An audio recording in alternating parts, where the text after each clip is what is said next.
Tralo pregón, Manso baixou do balcón do Concello para unirse á comitiva de autoridades. Xuntos cortaron a cinta que marca o inicio simbólico da festa, aínda que xa decenas de persoas ateigaban os stands do Paseo da Calzada. Esta fase de 50.000 botellas, de 40.000, de 60.000, en calquera caso é un escaparate maravilloso para os nosos viños, é o que a xente quere, expoñer ao público, ao consumidor, ao natural e tamén ao turista os viños que estamos facendo.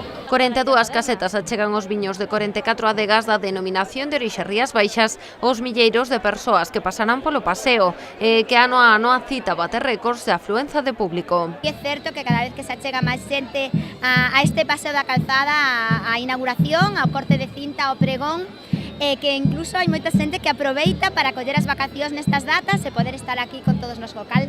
Para nós é unha satisfacción de que ano a ano pois sigamos reunindo máis xente en torno pois a estas casetas da denominación de orixe Rías Baixas e a desfrutar da festa. A popularidade do Albariño é innegable, tanto é así que a festa estregou este ano o selo de interese turístico internacional. Unha das festas máis importantes de toda a Galiza. Dende logo, como festa do viño é a máis importante, porque os nosos viños brancos, os viños albariños e Cambados e a capital do viño albariño son os mellores do mundo, non o digo eu, o din os premios que reciben estes grandes viños.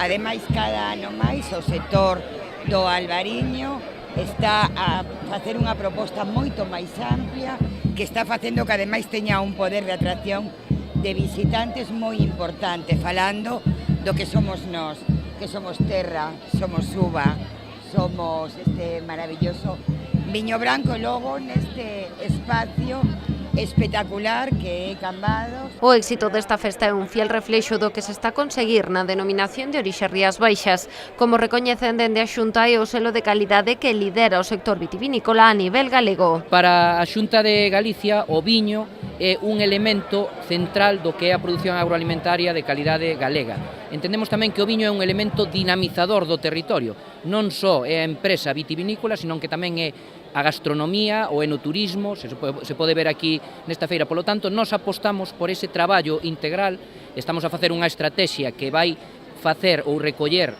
todo ese traballo dos diferentes ámbitos nas diferentes comarcas vitivinícolas, pero hoxe é o día de Rías Baixas, e eu teño que decir que Rías Baixas é claramente hoxe a denominación de orixen que máis está despuntando no que se refiere á facturación e no que se refiere á internacionalización dos seus viños. Por lo tanto, unha festa fantástica e vamos todos a disfrutar dela. Aquí se pode encontrar con un dos viños blancos máis importantes do mundo actualmente. Xa non vamos a decir que os mellores, porque sempre decimos, e é verdad, máis importante. É dicir, que hoxe estamos con presencia internacional en numerosísimos países.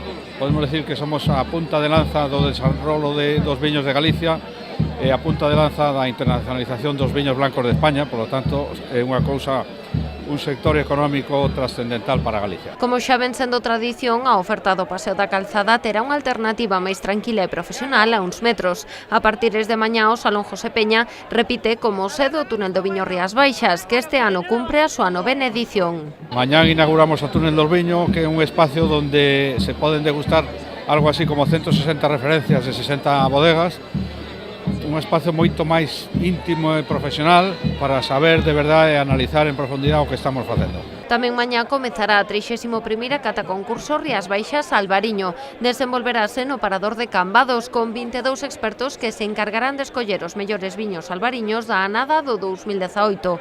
59 marcas competirán nesta cata prima. Xa o venres celebrarase a cata derradeira, da que sairán os 3 caldos que serán nomeados como os mellores Rías Baixas Albariño.